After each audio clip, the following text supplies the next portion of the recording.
Good afternoon, everybody, and welcome to the webinar on indirect rate management. This is Noah, and with me I have Jack Coviello. For those of you that may have not been on many of the prior webinars, I'm a partner in our GCAS practice. My experience with the QIOs go back to probably about the fourth scope of work, and since that period, I've assisted several of the QIOs that are on this call, as well as other healthcare companies. Jack is a manager, and similar to me, has had experiences with some QIOs with indirect rate management, as well as incurred cost submissions and general internal controls. Lucky for me, though, today, Jack is going to do most of the presentation. But in general, I wanted to go over what we're going to be discussing today. The first thing that we're going to talk about are the regulatory requirements covering indirect rates, and the main point of the regulatory requirements is to give you some reference points as to what you can go look at in terms of why do I have to do this, what does this mean. We'll talk about the indirect rates overview and talk about the different types of rates that organizations may possess. We'll talk about forward pricing rates, why they're created, how they're developed, what the government looks for. Same thing with provisional billing rates. We'll talk about what they're used for, how they can be managed, as well as monitoring the indirect rates from a period-to-period aspect. We'll talk about final indirect rates and what those mean and how that impacts the cumulative allowable cost worksheets. We'll talk about unallowable costs and penalties and what you need to do with those in terms of managing rates. We'll talk about a little bit about discounts and rate caps, what they mean, when you can apply them, when you shouldn't apply them, and what may be in your contract. We'll talk about a little bit about contract types, and then CMS expectations. I was able to find an old presentation from Beth that talks about indirect rates, and so we're going to present that at the end of the webinar.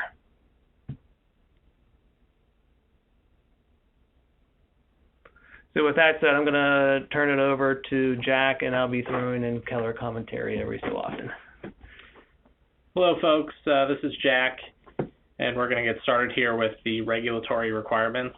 As Noah mentioned, these next couple of slides we're going to keep pretty high level just to give you some reference points and areas to consider as you're managing your indirect rates.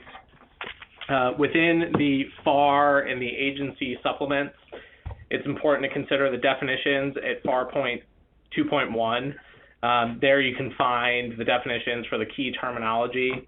FAR Part 15, contracting by negotiation, there's a lot of information there relative to certified cost or pricing data, which is a key point for your forward pricing rate submissions and things like that, as well as your estimating proposals. Okay.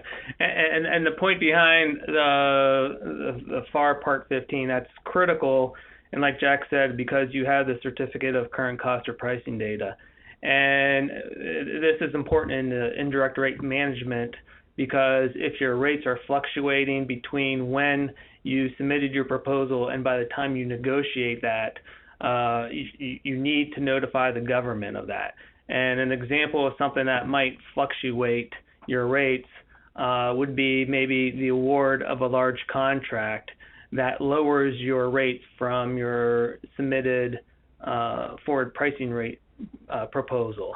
If that's the case, at negotiations, you need to inform them that you actually have lower rates than what you utilized from your forward pricing rates. Yeah, but just to reiterate what Noah was saying, the key terms there are current, accurate, and complete.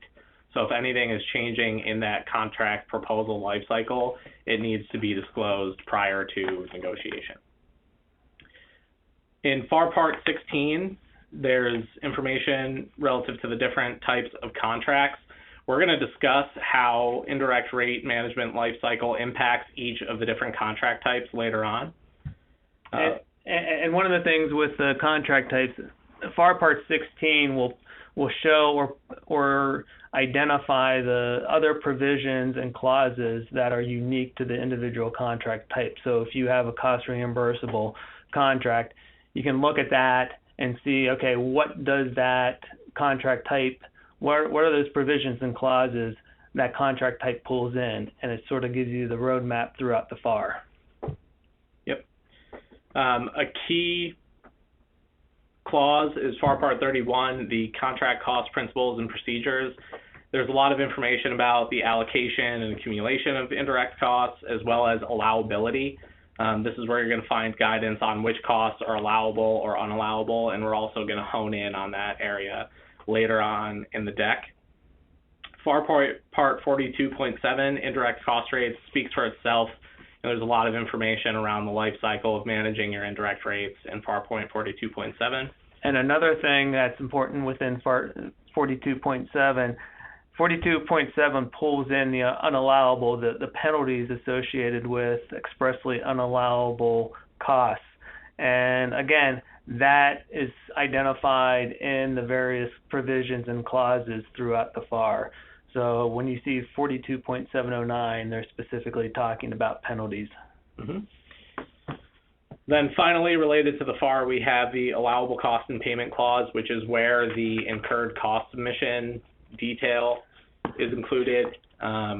This lays out all of the key requirements as far as schedules go. What are the requirements for an incurred cost proposal? It overlaps with the DCA adequacy checklist, although not perfectly, so that's worth pointing out that the checklist is actually a little bit more detailed and piles on a little bit more requirements, but they're not regulatory in nature. So the key for the ICP is this FAR 52.216.7. A key agency supplement to the FAR is the DFARS, where they lay out the business systems criteria. We're not going to go into a tremendous amount of detail here, but the estimating and accounting systems have a lot of good information on what it means to manage your indirect rates from an estimating perspective, and then accumulation and allocation of costs in your accounting system. This may not be applicable to all of you on the call. You may not have this clause in your contracts, but DCA still relies on these system criteria when evaluating your systems. So if you're subject to a DCA audit or review, it's likely that they're going to rely on the contents of these different clauses. Kaz, I'm not going to go through each one of the individual standards that we've listed on the slide here, but what I want to point out is that these handful of standards are related to the allocation, accumulation, and estimating of your indirect costs. There are 19 standards. We've only included, I think, 8 here. It's not to say that these take priority over the others. It's just that these are the key pieces that you want to consider for indirect rate management. Yeah, and as Jack emphasizes, each of these 8 somehow touches on indirect rates. And depending on your coverage, for example, only a couple of you are only subject to modified CAS coverage, so 401, 402, 405, and 406 are going to look very familiar to you. And the others that are now subject to full CAS coverage are going to see new ones such as 403, 410, 418, and 420. It's important to understand what these standards mean and what they're trying to, I guess, convey in terms of how to account, assign, and allocate costs. So if you're not familiar with them, I mean, it might make sense to give these standards a browsing. Yep, absolutely. And, unfortunately, I think we could spend an hour or more on each one of these bullets. But for the purposes of this demonstration, we need to keep it pretty high level. The next item to consider is the super circular, which is a consolidation of many of the previous circulars into one. And finally, the key for all of your considerations and your regulatory requirements is your actual contract itself. It's very important to understand what's in your contract and specific contract provisions that may limit your rates or things along those lines. So, I mean, for the QIOs, I mean, there's always rate caps of plus minus 5% or 3%, depending on what CMS negotiates with you. But at the same time, there's other provisions like the limitation of costs, limitation of funding, in which, depending on how your indirect costs or how your indirect rates are running, can significantly influence when you have to report those limitations or the notification to CMS about where your funding or where your costs stand. All right, so now we're going to move into the meat of the presentation, and we're going to start with a little baseline on indirect rates and just touching on the main types of rates that you may encounter. So we'll kick off with service centers. Service centers are generally intermediate allocations for intra-organizational services. So that would include your IT service center, facilities, common support overheads. They are pools that generally allocate on a percent of total allocation base. So if we're using facilities as an example, you might allocate your cost based on your percent of total facility square footage occupied for your segment or for your business unit, however these costs are flowing through your indirect rate structure. And normally these pools will clear by allocating to other indirect rate pools such as overhead or G&A. So they don't generally flow directly down onto contracts or your final cost objectives, rather intermediately into other indirect rate pools. And for those of you that are subject to full CAS coverage and are required to submit a disclosure statement, when you look at the disclosure statement, it says service centers / expense pools. So when you calculate a fringe rate, that fringe rate is actually an expense pool. It's not treated per se as an overhead rate. Yep. Which is a perfect segue into our next major bullet, overhead rates. Overhead rates are generally related to the costs that support specific programs or segments, but not the business as a whole.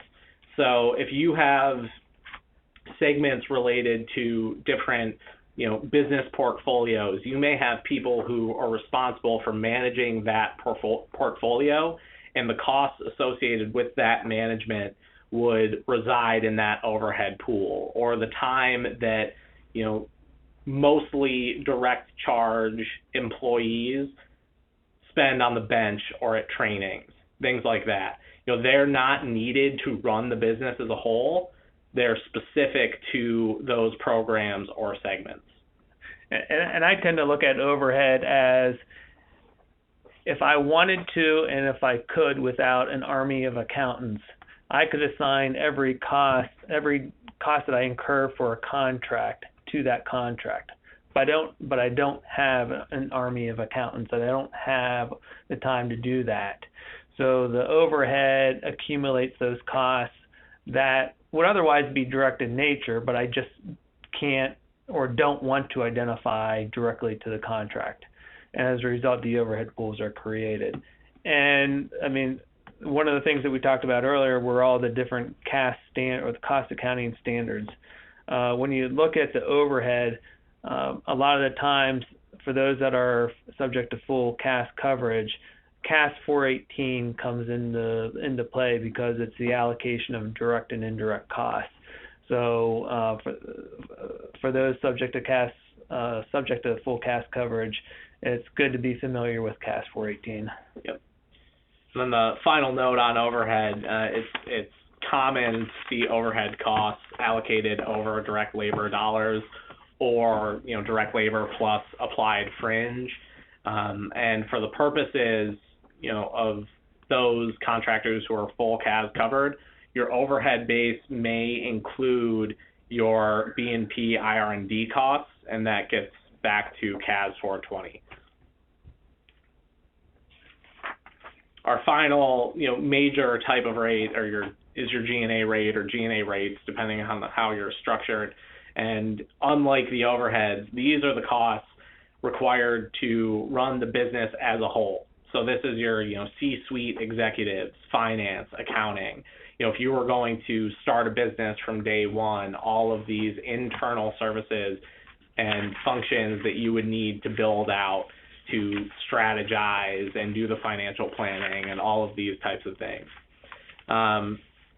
G&A pools often include allocations from higher tier organizations. So those of you who have a home office allocating costs, they generally flow into your G&A pools. And finally, G&A costs are typically allocated on a total cost input or value added base to your final cost objectives.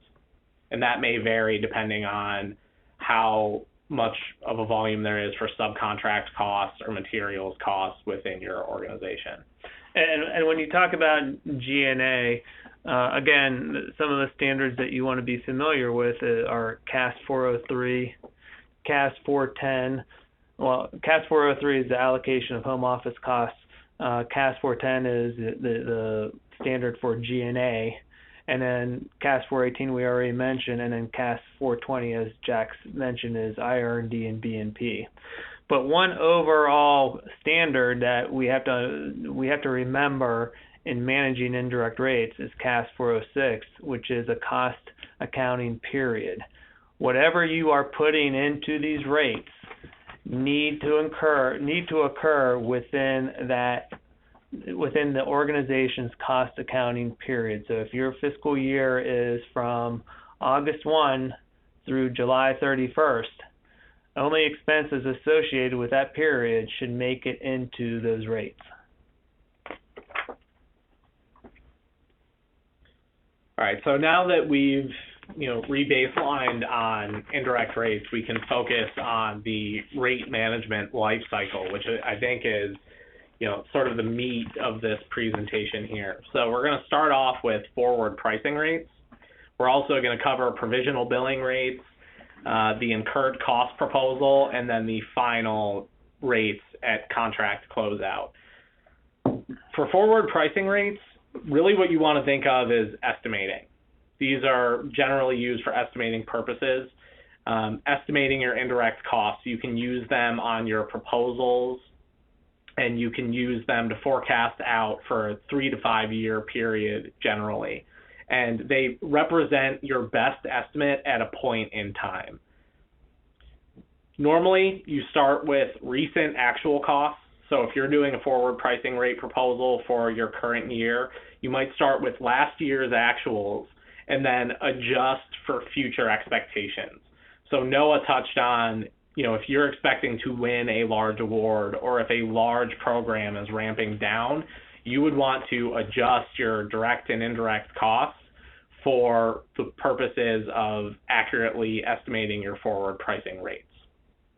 And the intent of the forward pricing rates, I can say this over a webinar and not have things thrown at me, but I used to be a DCAA auditor a long time ago. And instead of us having to go out and review indirect rates for every proposal, we utilize the forward pricing rate agreement to be able to look at the rates to see whether they were accurate. As a DCA auditor, we used to get calls from the contracting officers. Contracting officers would say, "Hey, I have a proposal from Northrop. And I have fringe rates of 40%, overhead rates of X, Y, and Z. Are these what is included in? Are these rates those that are included in the forward pricing rate?" So I would go to our files. I would look at their forward pricing rates and either confirm those rates were accurate or not. And one of the other things that large government contractors use forward pricing rates are for labor rates. To the extent that you can categorize labor rates by labor categories or whatnot, a lot of government contractors will establish forward pricing rates for labor categories. Mm-hmm. And just getting back to the development of forward pricing rates, one of the key takeaways for those of you who are less familiar with this type of indirect rate is that you want it to reconcile back to your forecasts, budgets, and strategic plans. So as often as you can get back to actuals and justify any changes to actuals for future estimates with strategic plans or specific program level forecasts, that's going to set you up for a favorable rate negotiation and audit if DCA were to review it. Some of the tools that you need to consider, regulation and guidance for your forward pricing rates. FAR Part 15 we touched on earlier. This is where you're pulling in those key terms like current, accurate, and complete for your cost or pricing data. It's a critical component of the DFARS estimating system, which was, formerly the budgeting and planning system has sort of been absorbed by estimating. So there are a lot of criteria specifically related to estimating direct labor rates and forward pricing indirect rates. The internal control matrices for estimating and budgeting and planning systems are a key consideration, and these are some of the tools that the DCA may use in auditing your FPR. And finally, the actual audit program itself, which incorporates elements of those internal control matrices that I mentioned before. And along with that audit program for forward pricing rates, there's a checklist that all of you should be using as you're going through your forward pricing rate submissions before you send those off, just to make sure that you're covering all those key elements. Right. And it's important to remember that Beth used to be an ex-DCA auditor. And Beth also has some others that work with her that are also former ex-DCA auditors. And so she's going to go back to what she knows. I mean, all this regulation and guidance, the ICAPs, the matrices that Jack references, that's their comfort zone. So while Beth may be asking you for additional detail behind your forward pricing rate submissions, there's a reason for that. She's doing those reconciliations maybe back to what you have for your outstanding or the remaining Quinn task order contracts, what the budgets are for that. So she's looking at that to say, did they incorporate this? As well as, what are the additional future work that an organization may be planning to receive?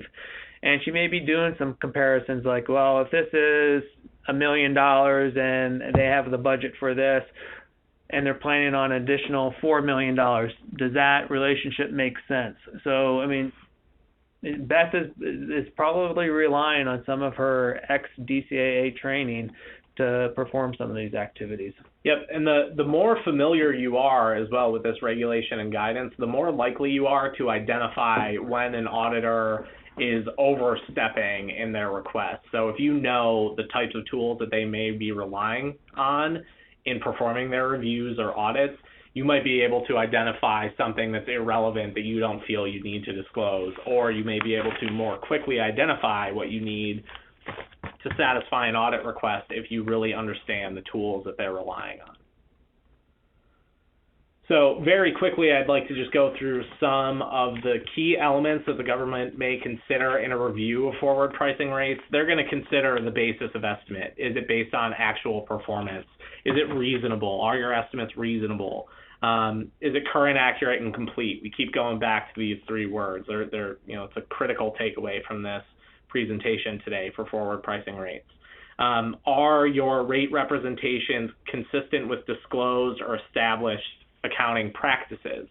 For those of you who are full CAS covered, you're very familiar with the disclosure statement and the need to be consistent with your disclosed practices. Do you have reasonable projections of the future? Is your data valid and correct, mathematically accurate? Very simple things. If you're calculating a pool base and a rate, are you doing it correctly? And then these types of questions may be asked most often or scrutinized most heavily for the buildup of fixed price contracts, where you're not going to get that true up at year end or through the incurred cost submission. It's going to be that price buildup using those forward pricing rates at a point in time. So if they're not realistic, the government really wants to hone in on that so that price is most realistic. And so just a couple of things to touch on here is sort of from the basis of estimate. If you can't support your forward pricing rate proposal or your forward pricing rates, how do you expect Beth to be able to accept those rates if you can't support them? So the basis of estimate is critical. Also, just a little trick of the trade for those that are, well, actually either subject to modified CAS coverage or even full CAS coverage. When you submit those forward pricing rates, one of the things that an auditor is going to do, and since DCAA does the majority of the incurred cost submission audits for the QIOs, a DCAA auditor will take that incurred cost submission and compare it to the rate methodology that is used for the forward pricing rates to identify any changes in accounting practice. So any changes in accounting practice is going to result in a potential CAS non-compliance or a potential cost impact. So you have to make sure that whatever you're putting together for that forward pricing rate, the methodology of the indirect rates, what goes into those pools and bases, is consistent with what you're putting into that incurred cost submission at year end. Yep.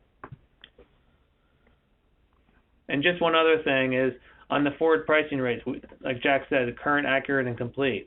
You do the certification. But remember, the certification, even though you may be certifying that these forward pricing rates that you submit to Beth are current, accurate, and complete, until you finalize or the price on the contract, that's when the true certification actually occurs, because at that point in time, you know that the forward pricing rates may not be up to date. Yep. All right, so moving on from the forward pricing rates that are used for your price proposals and estimates, we're going to talk about the provisional billing rates. And these are the rates that are used for interim billings. So, at period one, month one of your fiscal year, you obviously don't know what your rate is going to be at the end of the year, but you need to bill. So you rely on the provisional billing rates to do that. FAR Part 52, 216, 7E is where you can find some information on provisional billing rates, but we'll just touch on the high-level points here. You apply your provisional billing rates to your cost-type contracts and the flexibly priced portion of your T&M, which are the materials, which often bear your G&A, for the current billing period, which is normally monthly. It may be based on a proposal or a negotiation between you and your contracting officer, and it may very well come out of a review of your forward pricing rate analysis. You can have an agreement put in place based purely on your estimates. It's revised as necessary, and it's generally mutually agreed upon between the contracting officer and the contractor. However, if you can't actually finalize that, it may be unilaterally determined by the contracting officer. And just as a point of reference, we talk about this concept of truing up throughout this presentation. You bill at a provisional billing rate, which is really just a best estimate at a point in time, similar to your forward pricing rates.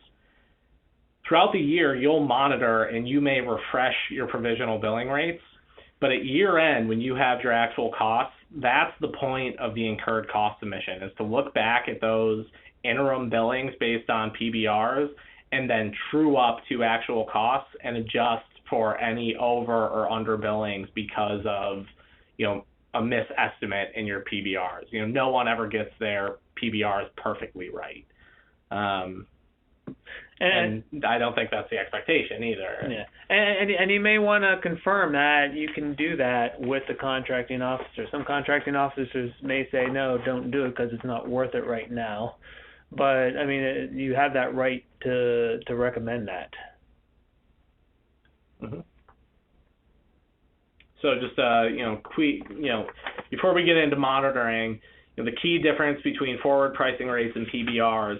Forward pricing rates are used for estimating purposes, whereas PBRs are used for actual billing purposes throughout the course of the year. They're similar in nature in the sense that they're based on estimates, but they serve very different purposes. And it doesn't mean that they're not going to be the same. They could be the same. Right. They may be the exact same. And maybe some of the differences are just a result of negotiations with your contracting officer. Now we're going to move on to indirect rate monitoring, and this is something that could affect both your forward pricing rates and your PBRs. So we're talking about both when we're talking about monitoring, although the implications to either may be slightly different. So periodically throughout the course of the year, usually quarterly, and or around the time of a significant change in assumption or a disruptive event like a sudden contract termination, you want to re-baseline your rates by comparing your budgeted and estimated amounts to your actual incurred amounts at that point in time. You also want to consider, Noah mentioned this earlier, again, I'm coming back to it, the award of a large contract. So your rates may change significantly in the middle of the year if you won a large program that maybe you didn't think you had a chance of winning earlier in the year. And the purpose of this budget to actual analysis is to identify significant variances. Usually 3 to 5% is the range that the government may consider significant, and understand those root causes. And is it something that you can estimate away, or was it just a bad estimate in the first place that you need to revise to get a more accurate PBR or FPR? Forward pricing rates and PBRs may be restated or renegotiated based on these monitoring efforts. But again, how you're going to use those revised numbers is going to change. One is going to impact your billings. One is going to impact your estimates. And again, I touched on this on a previous slide. Generally, you want to mutually agree with your contracting officer any changes to your FPR or PBR, but it may be unilaterally mandated by your contracting officer. And I think if the key takeaway from here is to analyze the significant variances, because it may just be a blip in that month, and it's planned for, but it's important to analyze it to see whether, okay, can we come back? It's not a blip in the radar. Can we come back from that? Or what do we need to do from a management perspective to get our rates to where they need to be? Because you have to remember, we're just not talking in terms of the application of the rates to the cost reimbursable contracts. We're talking about the profitability as well for fixed price contracts as well as for T&M rates. All right, so very quickly, I'd like to illustrate how a change in assumption or a disruptive event could impact your rates. So in the first example, we have the award of a large contract and how it may impact your overhead rate. If you have the award of a large contract, your direct labor costs are going to increase proportionately more than the indirect costs. So you may need to hire additional support to your overhead or additional office supplies, things like that map into your pool. But generally speaking, your direct costs are going to increase at a greater rate as a result of a contract award. So what happens when your base increases at a faster rate than your pool? Your rate's going to come down. So in this example, the pool increases by about 13%, the base increases by, a very large 77%, and that brings your rate down 6% from 16 to 10. The flip side of that is the termination of a large contract, which can be even more disruptive to your rates. So in this example, we start with the same pool and base and rate. However, when you lose a contract or when a program is winding down, you have to consider, what am I going to do with all of these direct charge employees? Am I going to lay them off? Or am I going to put them into the overhead pool where they'll, sit on the bench unassigned? So transferring that labor from the base as a direct cost to the pool is going to increase your pool significantly and decrease your base significantly. And the result of that is a dramatic increase in the indirect rate. So it's the inverse of what happens with the award of a large contract. And the key consideration there really is, what am I going to do with these formerly direct people? Am I going to hold on to them until I win a new contract? Am I going to let them go? Am I going to reassign them internally? And having, a plan in place or considering these things may help in the event that you have a large program winding down or a contract is terminated, so you can quickly make these decisions. All right, so moving now from the indirect rate estimates and interim billings, we're going to talk about the final indirect rates. I mentioned earlier the allowable cost and payment clause. This is where the incurred cost proposal comes into play. And your incurred cost proposal isn't a representation of final rates, but it's a proposal of your actual year-end costs that is then subject to audit and negotiation with your contracting officer to arrive at your final rates for that fiscal year. And again, that's FAR Part 52-216-7. The incurred cost proposal is due within 6 months after the contractor's fiscal year end. Generally speaking, contractors will wait for their financial statement audits to take place, so the books are completely closed and audited before they start on this proposal. That's not always the case, but it sometimes makes the preparation of the proposal that much easier. Final billings are due for physically completed contracts. Those are the contracts that you would report on your Schedule O within 120 days after the settlement of rates. It's really important to call out settlement of rates, not the submission of your rates. For many of you, you may have open incurred cost proposals for years and years. Some of our clients, over a decade. So actually settling those rates is very different than submitting your proposal. And then something to consider as well is the quick closeout procedures that may apply to certain contracts. And you can close out a contract essentially before your final rates are settled because, again, there's a massive backlog of incurred cost proposal audits. And as a result, there are a lot of open rate years. And many of you may be experiencing that.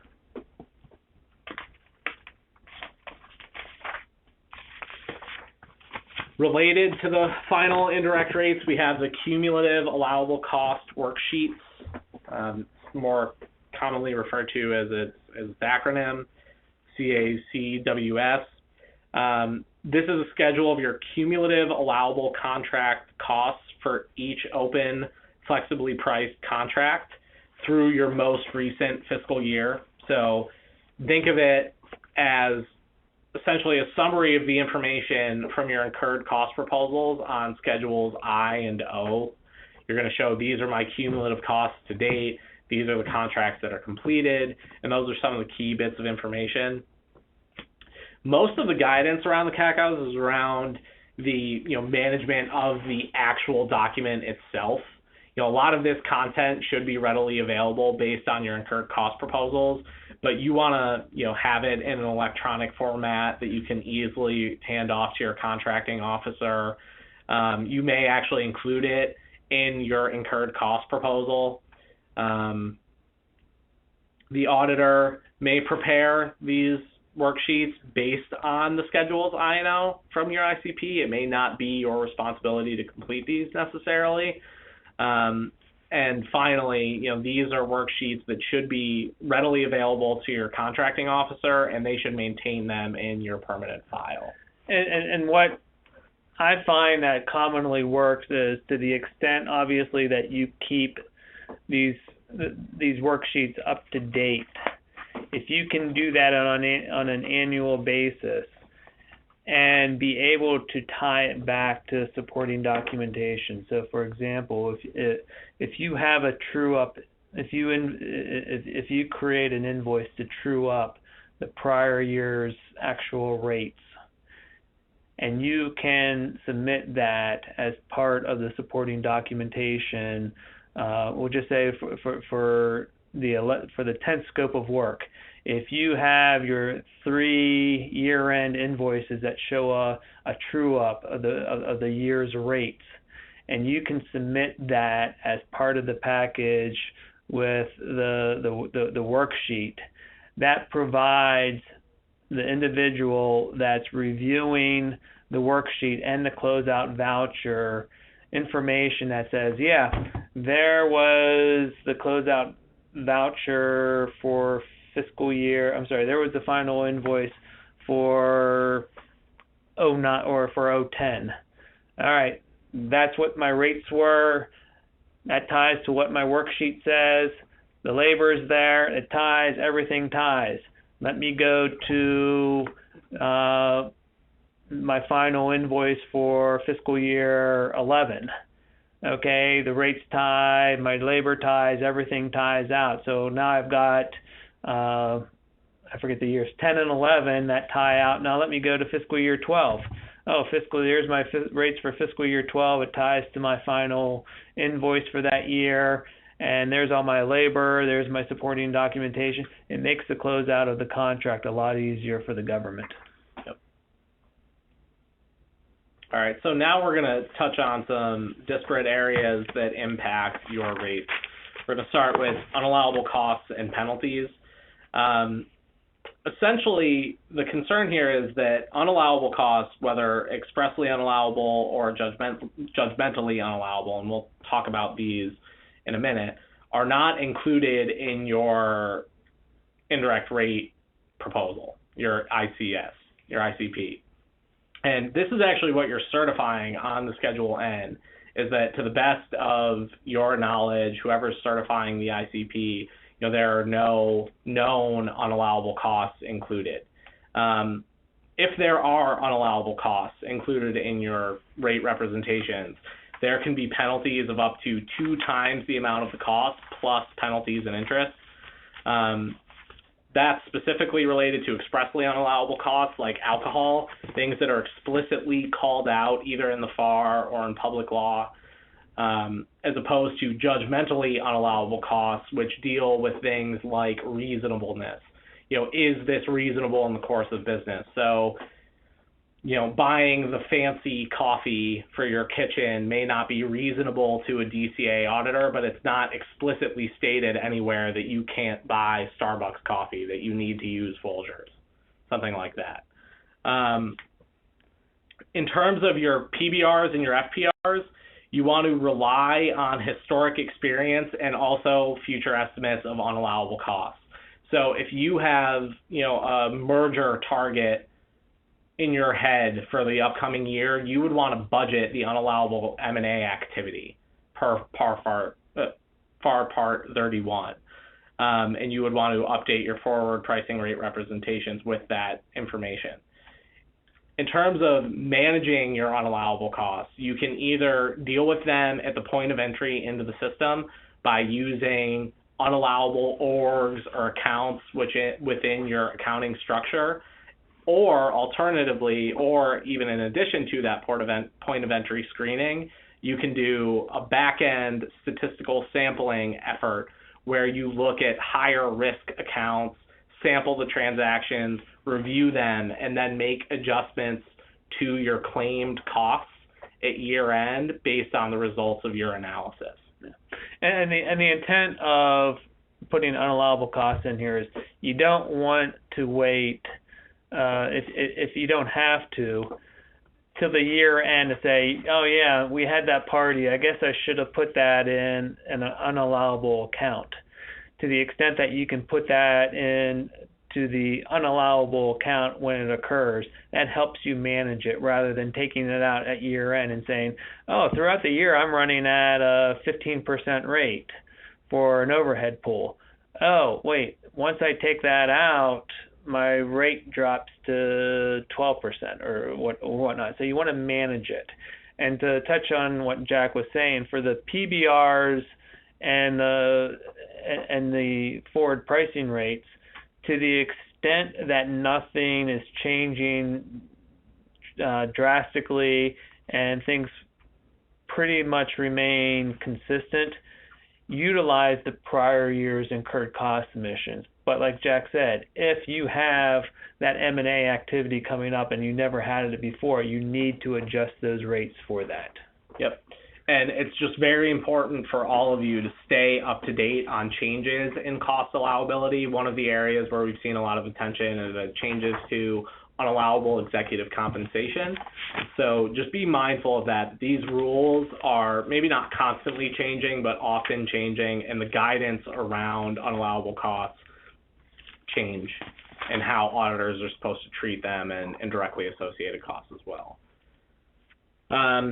Discounts and rate caps, it's really important to consider the implications of voluntarily capping your rates or giving a discount. It may be a good competitive strategy, but unless it results in a significant growth in your direct cost base, it's essentially the same as cutting your profit. So keep that in mind. You don't want to strap yourself. You don't want to apply an unrealistically low cap just to win business if it's not going to pay dividends. If you're negotiating rate caps, which is very common for the QIOs, it's my understanding, you should try to shoot for a negotiation of maybe 10 to 20% above your current rate to allow for fluctuations. You may not get it. That may not be the norm to be able to negotiate that, but as much as possible, you want to give yourself wiggle room for fluctuations in your rates in the future. And I could hear all the laughter coming through the phone because we always know it's only going to be about 3 to 5% with CMS. Yeah.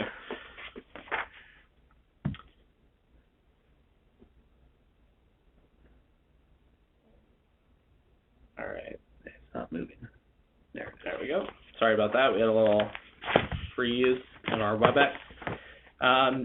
We're going to talk quickly now about how rates impact your different contract types throughout the contracting lifecycle. So for cost reimbursable contracts, at every stage of the game, you need to consider your forward pricing rates for estimates, your provisional billing rates for interim billings, and then for your contract closeout and your incurred cost proposal, you need to know those year-end actuals. For T&M contracts, you may use your forward pricing rates for building up your labor category and individual rates, T&M labor rates, when you're estimating the contract. But then for your actuals, you only focus on that flexibly priced materials portion. So think of your T&M contract as a fixed price contract for the labor rate and then a cost type contract for the materials, where you're going to need to know that year-end rate and true up that year-end rate. And then for fixed price contracts, we touched on this earlier, you may use your forward pricing rates to build up to the price, but then for just a run-of-the-mill fixed price contract, you're done. You're just going to include a fixed price line item in your incurred cost submission, but there's no true up unless you have an incentive fee component or you have progress payments based on cost.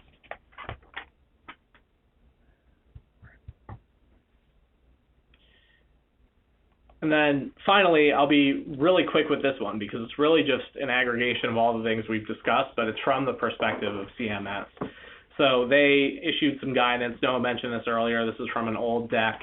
And some of the terminology that they use here is, right in line with what we've presented here. billing rates for interim reimbursement on flexibly priced contracts, revisions to rates applicable to cost billed during the fiscal year, billing rates that remain in effect until your final indirect rates are settled. For the temporary nature of provisional rates, it's the responsibility of the contractor to monitor. We spend a lot of time on monitoring. Adjustments during the year to prevent those significant 3 to 5% variances, understanding the root causes, understanding how you can smooth them. Is it a one-time thing? Is it a blip, or is it something that we actually accounted for and can explain away?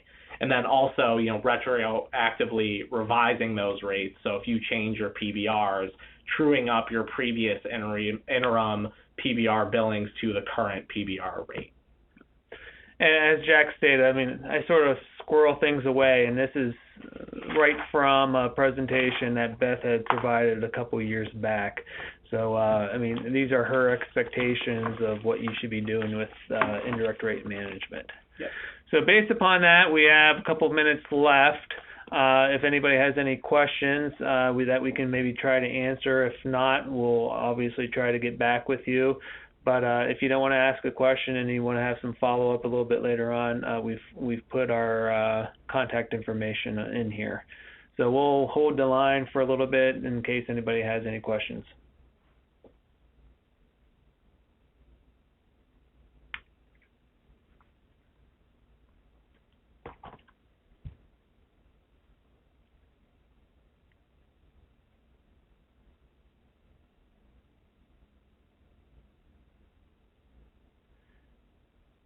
It looks like nobody has any questions. So Jack and I appreciate you giving us your time. Hopefully this webinar was useful. And if you have any questions, like I said, once you review the deck a little bit more or any questions at any time, please feel free to give Jack or myself a call. Oh, wait. We did get a question. It says, for non-profit organization, are leave and fringe considered direct or indirect? That all depends on how you disclose your cost accounting practices. There's nothing that says that you can't treat it as direct, and there's nothing that says you can't treat it as indirect. If you have the capability in-house to identify the leave and the fringe as a direct, per the regs, you should be entitled to do it because you can do it. Because you can assign those costs to a final cost objective. But if it's just easier for you to throw it in indirect and use one of the methodologies, one of the expense pool methodologies that Jack discussed, that's also acceptable as well. And consistency there is a really key consideration. You may not be CAS covered, but it's important always to consider consistency. If you do it one way on contract A, you should strive to do it the same way on contract B, even if you're not subject to those consistency-related cost accounting standards. And also keeping it consistent in your estimates and your actual billings and cost performance.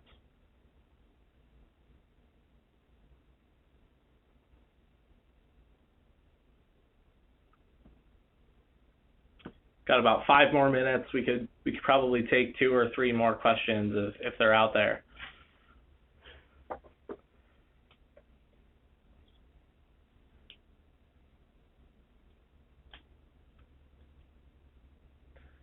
Okay, it looks like we probably aren't going to get any questions, so Jack and I would like to thank you, and this concludes the webinar. Thank you. Thank you.